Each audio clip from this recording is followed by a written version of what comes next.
All right, I think it's time. I would volunteer to do this. Introduction, which is next up is Bart.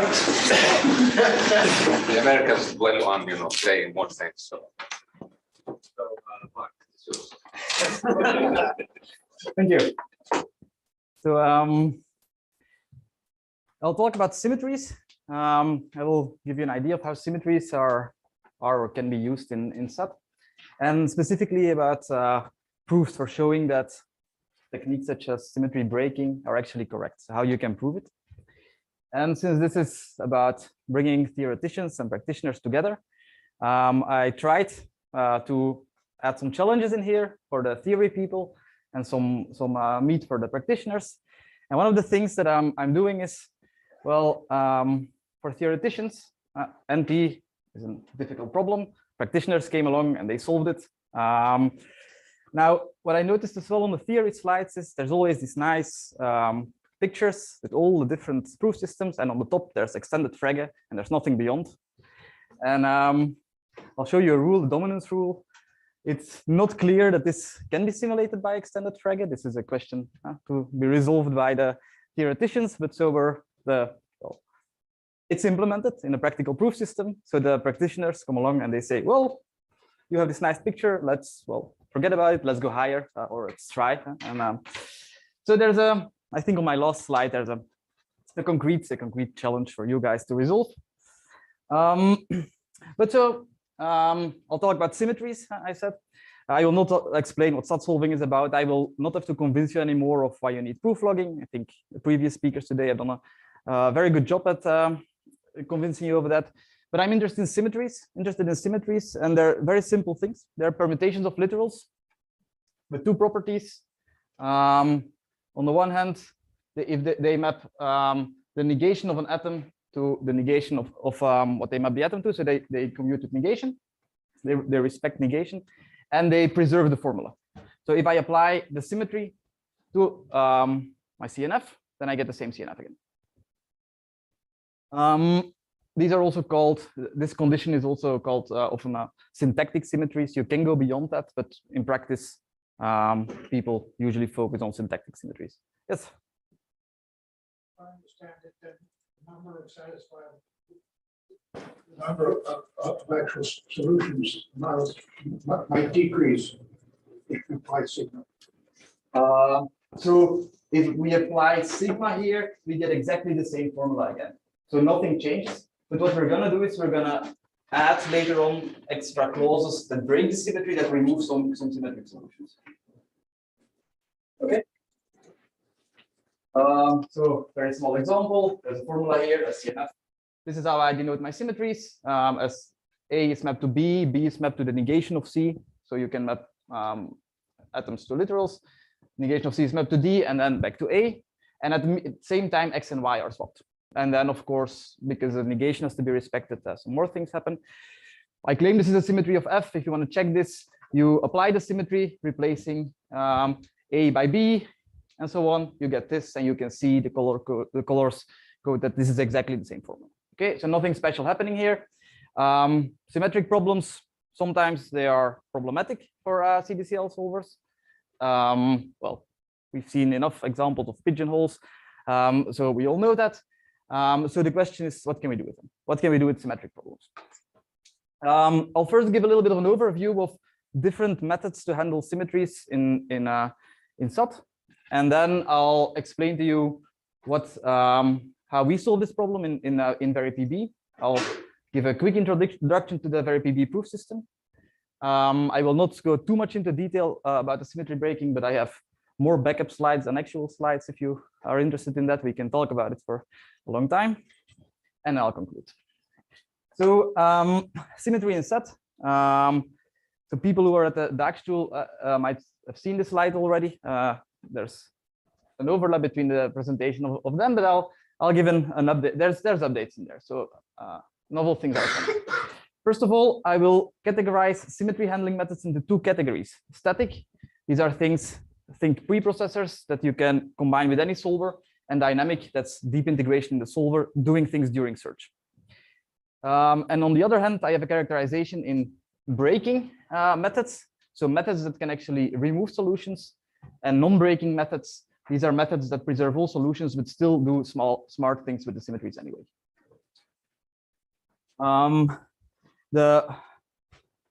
In a certain sense, simplest approach is static symmetry breaking. You just have a, so there was on a previous slide, there are no non-breaking static methods as far as I know. So no, well, because statically what you can do basically is you can eliminate solutions somehow or change your set of solutions, but this kind of methods doesn't exist to the best of my knowledge.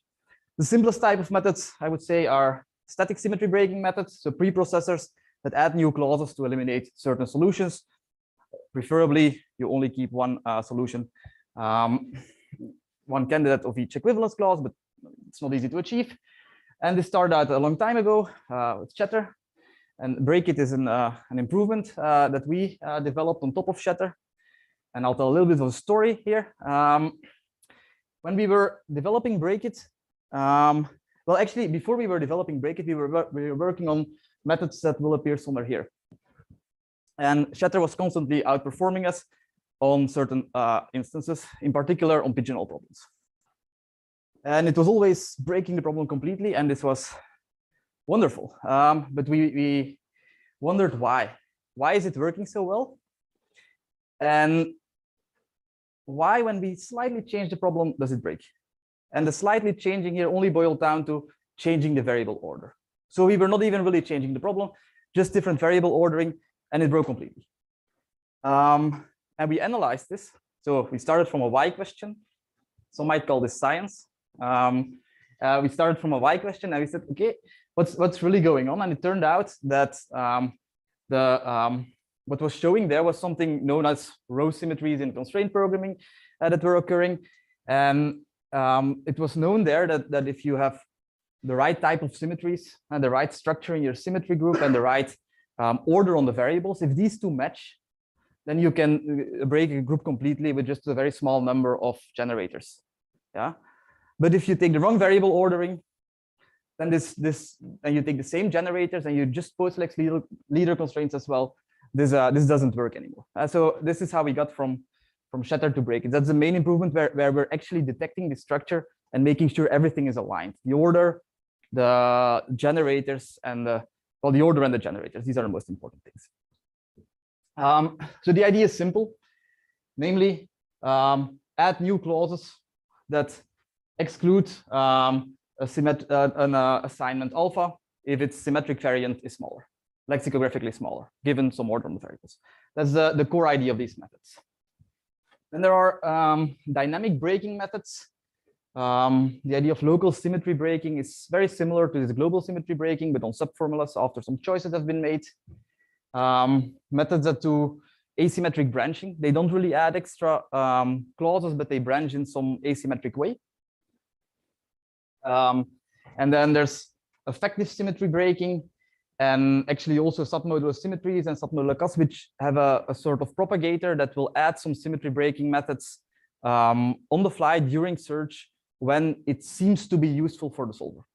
For instance, when these would propagate. So these add new clauses when they would propagate. So you're not adding gigantically many clauses up front. You're just doing it when they're useful. But that's the core idea.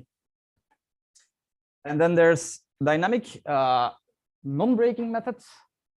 And most of them fall under the category of symmetric learning, which is, well, your SAT solver is learning lots of useful things. It's learning new clauses all the time. We know the original instance was symmetric.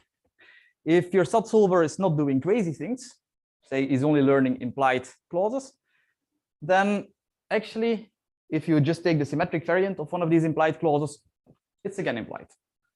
So let's add these as well. And there's many different methods. The point is you can again not add all of them. It would be way too many. So they mostly differ in when they deem a clause to be interesting enough to add to the solver. And then there's also methods that combine these two techniques. Combine symmetry breaking sometimes and then symmetry propagation, which is one of the symmetric learning methods in other times. So I had promised you to talk about proofs. So proofs for symmetry breaking, and for static symmetry breaking, there is DRED proof logging, and it works very well for certain types of symmetries. It doesn't work for the general type of symmetries that I showed you before. And since recently we have proof logging with VeriPB, and this works in full generality for this static symmetry breaking. And when I presented this at DAX tool, I said, well, this also seems to be applicable to dynamic symmetry breaking. So symmetry breaking, so not the symmetric learning methods. I'll come back to this later. This was a bit unsatisfactory to make these claims here without testing it.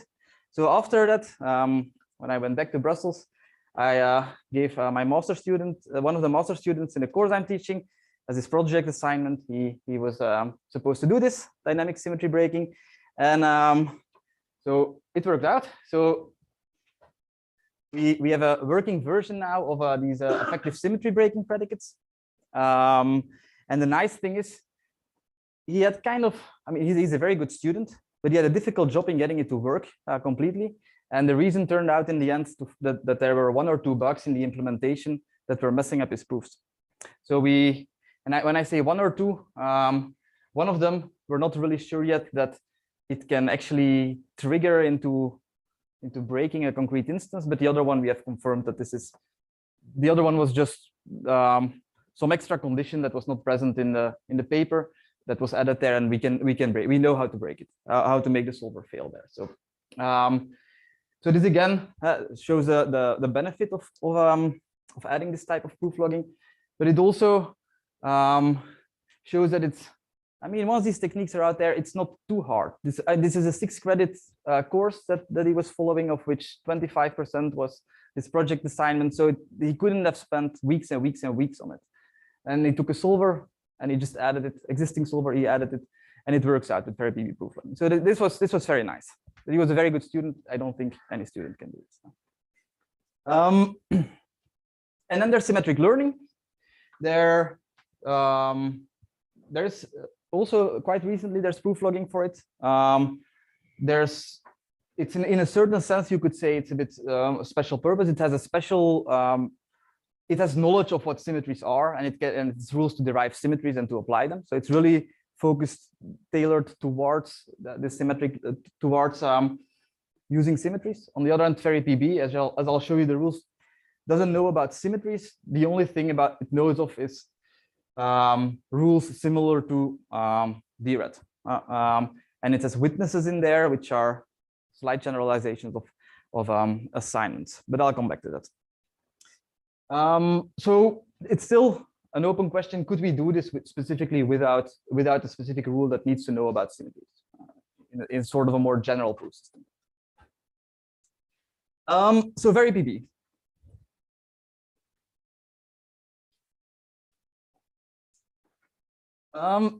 So we've seen a lot of proof systems. I think in the more practical talks, they've all been clausal. We've also seen this theory overview that there's lots of other things. And one of the proof systems you might have seen there is cutting planes. This is what VeriPB builds on. For my explanation now, it's not super important that this builds on cutting planes, but I'll introduce it anyway. And it extends cutting planes with strengthening rules that are similar to propagation redundancy or the red rule, for instance. But crucially for us, for the symmetry breaking, we can reason with optimization problems. Because what I'm going to do by the end of this presentation, I'm going to be pretending to solve an optimization problem, do proof logging that's clearly correct in the context of this optimization problem, and then conclude that, well, if there are no optimal solutions, there are no solutions. Yeah. And yeah, if you want to know a lot of details about the checker, you can see Stefan Gocht's PhD. These are actually the documentation we submitted to the SAT competition is even more up to date. So I should have updated this. So the Boolean constraints are integer linear constraints over 0, 1 variables. We've got literals as before. We got variables that take value 0, which is false, or 1, which is true. Nothing new here. And cutting planes, super simple. You all did this in high school. Yeah, you've got a bunch of inequalities. You're allowed to add them up. Yeah. And if you have a number, an integer number that's greater than or equal to a rational number, you're allowed to round this one up. That's cutting planes. Now, I said we're going to extend this cutting planes with redundancy rules. And we've seen the definition of redundant, so that, well, it's okay to add it. You're not going to be eliminating all solutions. We've seen red already. We've seen PR. And we slightly extended this to the pseudo-Boolean setting. This is just, I mean, the rule is the same. You've got a formula. You've got the negation of a constraint. If you can show that from your formula and the negation of a constraint, it follows that the formula and the constraint is satisfied after patching it up with the witness, then you're happy. And the way to think about this is this witness here. It's slightly more general than the assignment in Marijn's talk.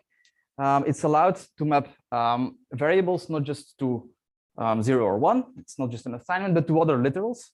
And you can view this as a way to patch up solutions. So think of this one here, this witness, as a way to patch up solutions. So you have a solution, you can replace it by alpha composed with this witness. And the other way you can view it is as a way to patch up formulas, namely just replace everything in here by whatever it's mapped to. Yeah? So that's two views, and these two views are consistent in the sense that, well, a certain assignment satisfies a patched up formula, even only if the patched up assignment satisfies the original formula.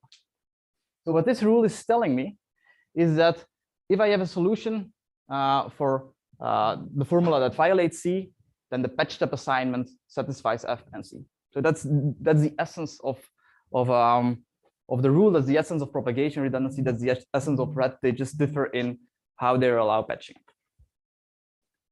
So I don't need to give this proof sketch because it's basically the same. If you want to prove that any of these rules is correct, it's basically the same. But I told you we were gonna switch to optimization problems. And for optimization problems, you have to be slightly more careful. So what they are is, we're doing pseudo-Boolean optimization. So I'm assuming that I have some objective given. This is, again, just a linear combination of literals. And the proofs, the notion of proofs will slightly change, where a proof of optimality will be, well, first of all, here's a solution with a certain objective value, and there will be a proof that you cannot have any better solution. And this is, well, you can rewrite this. So this spoiler I already gave earlier than it's saying so here, so that we can always, if we have a decision problem, it's okay to just switch to an optimization perspective. So we can always invent a new objective and pretend that we're optimizing that and do rules that are consistent with that preserve at least one optimal solution if there is one. And if we can then find that there are no optimal solutions, then there was no solution in the first place.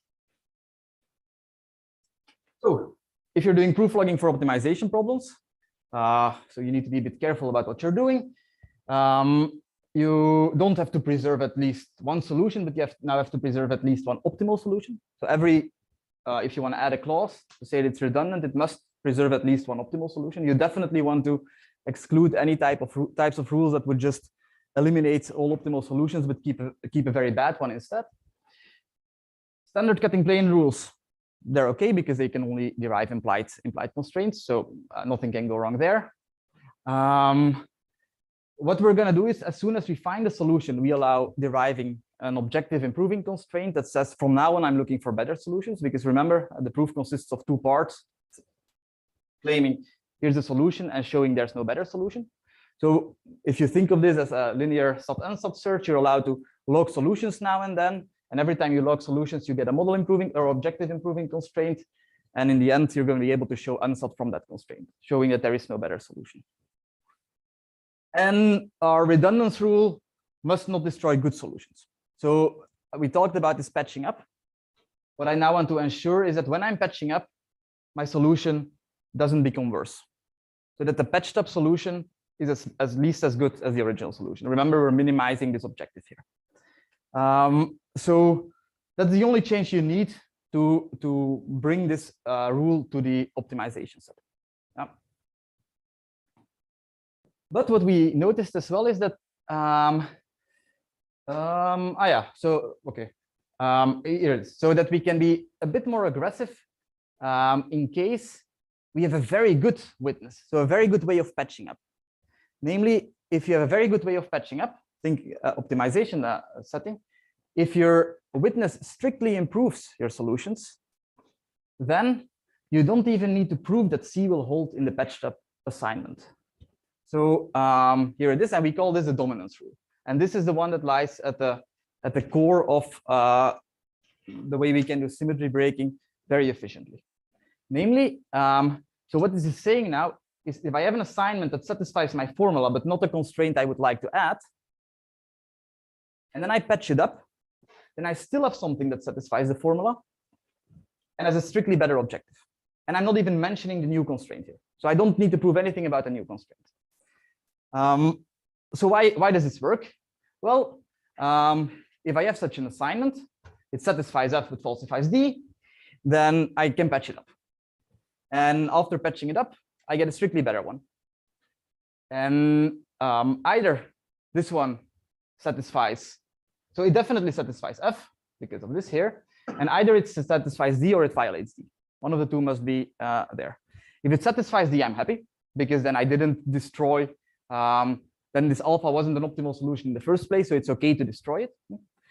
But if it doesn't satisfy D, I can just apply the rule again. I can just patch that one up again. And I get, again, a strictly better one. And if I keep on doing this, I cannot keep on getting infinitely many. There's only a finite number of assignments. So in the end, this should end somewhere. And this should stop, this decreasing sequence should stop at some point. So what this is giving us is this, this way of patching up, this witness, is not just showing us how to get to a solution, how to patch up our solutions immediately, but it's giving us an indirect way of patching up solutions. Yeah. And this is very useful. Yeah, so we can keep on going. In the end, we'll find a solution. And why is this very useful? Well, because you cannot just do this once. You can do this multiple times in a way that for all of your previously derived constraints, you don't have to prove anything about them. So it's not just one proof obligation I'm dropping here. I'm saying, I don't care what I derived before. As long as I can go strictly down in my objective, it's fine. So you can think, why is this sound? And it's, well, it requires a bit more time than I'm not going to do this here in the presentation, but you can actually repeat the same proof over and over again in some sort of nested way, or you can reason by contradiction. There's multiple ways to prove this, but in the end, it is sound, meaning that whatever I derived before is not going to hinder derivations I do now. And this is overcoming one of the problems that the DRAT symmetry breaking had to, well, work around in certain ways, even for quite simple symmetries already, namely that they all interact. Yeah. Well, here what we now have is that this optimization term, it's giving us a way to coordinate. I'm by switching to this optimization perspective, I get some sort of coordination that whatever I do, if I do this, if I use these strange rules that have strictly decreasing objectives, yeah, it will always be with respect to the same objective. And this turned out to be very handy.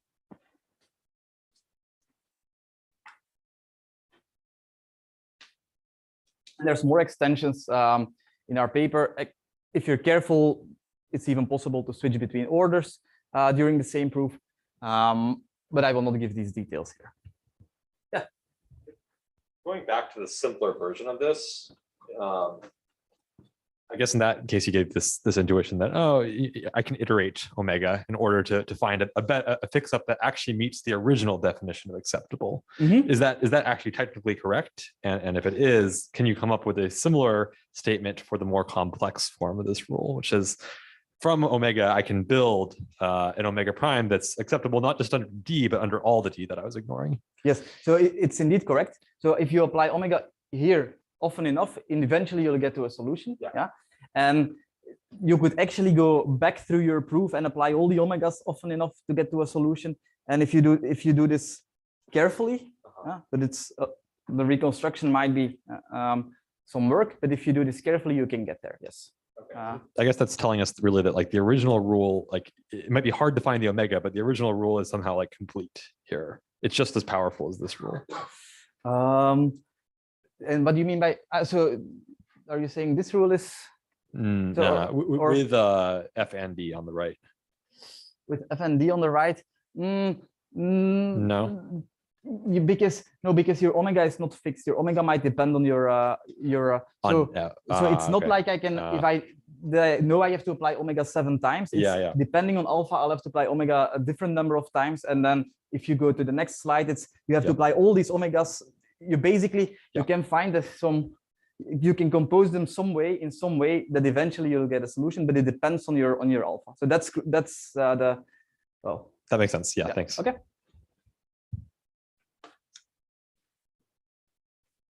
So, what time did I start? Was it 1/2 past, I guess? So You have 5 minutes. I have 5 minutes. Okay, no, that's fine. So how are we going to do symmetry breaking then? Well, what we're going to do is this. I told you already, we're going to pretend to be solving an optimization problem. Yeah, and what we're going to be optimizing is like we're going to take some lexicographic order, because in the end we want to add these Lex leader constraints that say, well, lexicographically smaller solutions are better. Then the first thing we do is we're going to derive the pseudo-Boolean Lex leader constraint. How you can do this is for every symmetry separately that you want to break. So for a set of generators or for other symmetries, I don't care where they come from. User might have specified them, we might have detected them automatically. But we're just gonna, for each of them, we're gonna derive this constraint. This is one application of dominance, and they will not interfere. So they can all happen independently, which is very nice. And then since we're doing SAT solving, we need CNF encodings. Then we're gonna take a CNF encoding that we would like to have that expresses this symmetry breaking constraint. And using redundance rules, we can introduce the new variables it needs, and using cutting planes, we can actually derive then in the end exactly this encoding here that we want. So take your favorite CNF encoding of symmetry breaking, you can derive it from this constraint.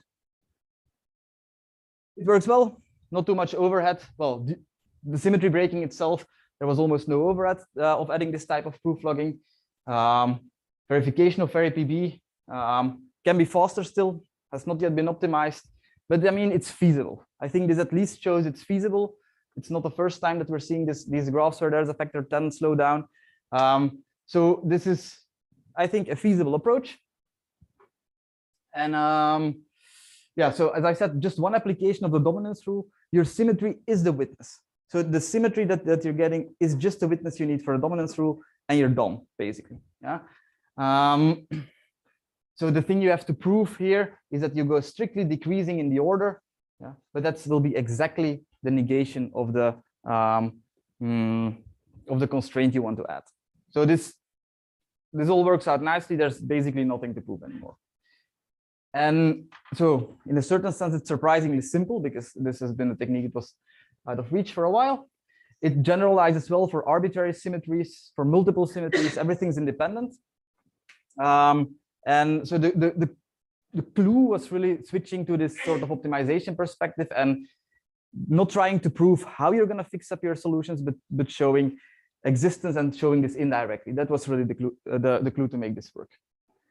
So to conclude, there's many different symmetry handling methods. I promised some open challenges here. So we now have this fully general symmetry breaking in VeriPB. It would be nice to have this working as well in some extension of DRED, either by really extending it or with some sort of dominance, or by figuring out how to encode this. This dominance rule should be analyzed. Can extended frag simulate it or not? Apparently, there are people who believe that this might not be so easy to do. We should, well, I showed that it works for, or I showed preliminary evidence. I claimed at least that we have a working version, but nothing is published yet there. But we should also check other dynamic symmetry breaking methods if it works for them. And then for symmetric learning, also a question is, can we develop this in some sort of framework that doesn't know about symmetries? So thank you. Just time for one question, Mate.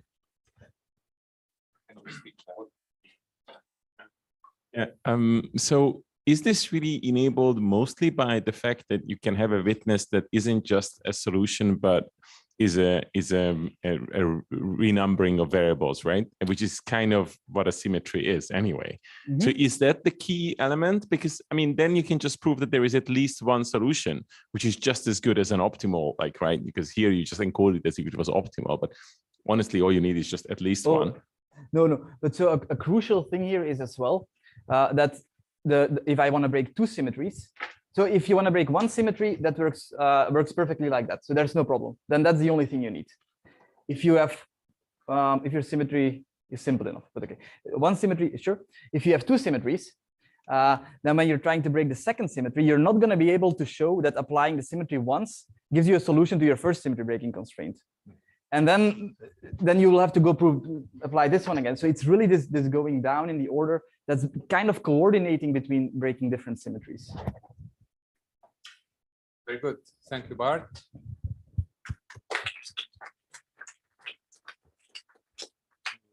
Next up is Jeremiah.